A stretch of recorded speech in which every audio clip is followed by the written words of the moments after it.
When Nintendo unveiled the Splatoon 3 trailer, we saw the Inkzooka would be making a return to Splatoon 3, showing us that old specials from the previous two games had a possibility of making a return to the Splatoon franchise. So today I want to go over in no specific order the top 8 specials that should return to Splatoon 3. Number 8, the Splashdown. The Splashdown was one of the first specials revealed for Splatoon 2, and we saw an Inkling jumping into the sky and smashing down on the ground, exploding ink everywhere and wiping an enemy team. The Splashdown's gotten so many nerfs since it was originally released, to the point where the only really way to get a kill with it is to squid jump, then activate Splashdown at a height where no one can shoot you down, because Splashdown canceling has become so easy that could probably be done by an arrow spray. If they buffed Splashdown a bit, to where you need to get a higher DPS weapon to cancel a Splashdown, then Splashdown could be totally viable and really ready for a grand return in Splatoon 3. Number 7, the Stingray. So the Stingray was a replacement for the killer whale in Splatoon 2, and in my opinion, the better option. Also, I believe the Stingray may already be confirmed for Splatoon 3. Being able to aim at your opponents and shoot at a distance from across the map does what the killer whale does, but with even more ability to be mobile.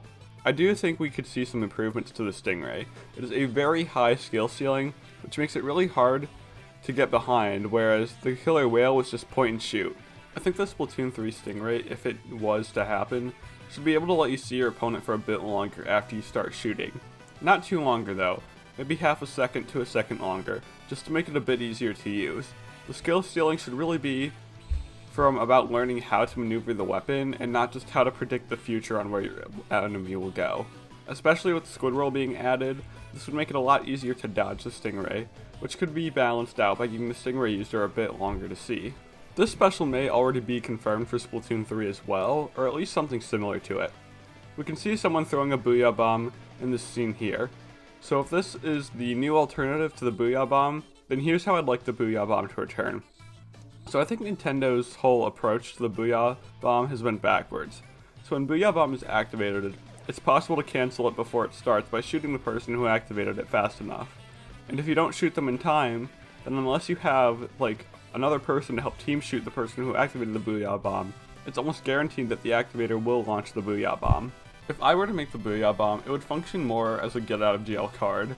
The shield would go up automatically, but only have half the strength of the shield it has now. So if you're about to splat the booya bomb user, they're safe for now, but then a new encounter starts. Then the pursuer has to jump to pop the activator's shield, and then finish the opponent off. But if they don't finish them off in time, the activator can then throw a booya bomb, and then try to splat the pursuer, or throw them off and get away. Number 5, the Baller. So the Baller, or at least it should be, another get out of jail free card, except for its one big flaw: it's way too damn slow, especially if it's being shot at. When I'm in the Baller, I want the opponent to feel the same amount of fear they would have when imagining being chased by a bull or a creeper in Minecraft. I'm not even going to put a visual on screen, because I think you all know the exact feeling of dread that I'm talking about. I think when you're in the Baller, you should be the physical embodiment of an explosion, with the best alternative being to get away from the Baller, shoot Baller, run away because the Baller's too close, then shoot the Baller again. Not get an okayish distance away from the Baller, and then just start shooting until you've totally popped the Baller. Which also, I think the Baller's shields are a bit too strong. If I were the one that made the Baller, it would be much faster when being hit by enemy ink, and it would be balanced out by being more fragile. When driving the Baller, you should feel like you're a bomb on wheels, and that's essentially what you are. But it's hard to feel like that when it's so easy for your opponents to slow you down and then pop you. Number 4, the Inkjet. The Inkjet After Octo expansion, I feel, has become one of Splatoon's IP-defining specials. When I think of special weapons as the default ones in my head, I think the Inkjet.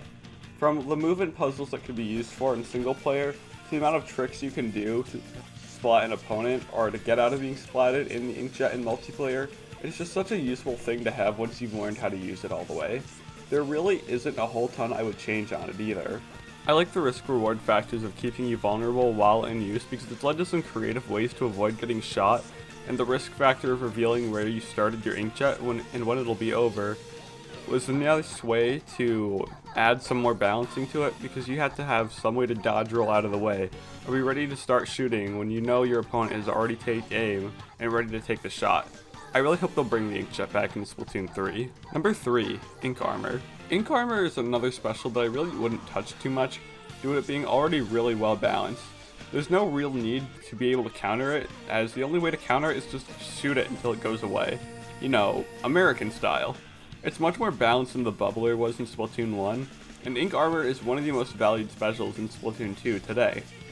Damage resisting specials are another staple of Splatoon's gameplay, and if there's really no way or reason to reinvent the wheel trying to make another damage resisting special, when they've really already made the perfect one with Ink Armor, I really hope they don't change it up too much, because I know they're going to bring some damage resisting special into Splatoon 3, and they've already made the perfect one. Number 2, the Ultra Stamp. Probably everyone's favorite guilty pleasure special, because there's really nothing more fun in Splatoon than coming at your opponents with the speed of a blazing truck and smashing down with a giant hammer on them. It's really easy to use for beginners and deadly for people experienced with it. It's great at grabbing zones back and really good at fast traveling and traversing the map. The only thing more satisfying than splatting an opponent when you throw the hammer is splatting multiple opponents when you throw the hammer. There is truly no end to just how much fun it is to use the hammer. There are a criminally small amount of weapons that actually have the Ultra Stamp as a special in its kit, and some of the weapons that do have it are just unusable in the current meta. Plus, this is the newest special added to the game. It would be wrong of Nintendo to just not add the Ultra Stamp back into Splatoon 3. Number 1, the Ink Strike. Now your first thoughts would be, how exactly would the Ink Strike work in Splatoon 3? It worked on Splatoon 1 because you could choose the location of the strike on the gamepad. Well, I believe it could work the same way as Hellstrike missiles do in Call of Duty. You open up a device that pulls up a live top-down view of the battlefield, and you use the motion controls or sticks to choose where on the map you want to call the strike in. Like how you open up the map in Splatoon 2 to jump to other players, for the 4 people that take the time to drag their cursor across the map to the person they want to jump to.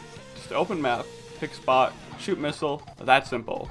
The Ink Strike is just such a cool idea, and I think it's a good example of a Splatoon weapon that should come back to Splatoon 3, even more than I think the Inkzooka is. So those are my top 8 special weapons that should return in Splatoon 3. What do you guys think about my list? What special weapons would you bring back to Splatoon 3 if you had the choice? Or would you rather Nintendo just make all new special weapons for Splatoon 3, like they did with Splatoon 2? Let me know in the comments. Alright guys, that is it from me. I will see you soon. Later.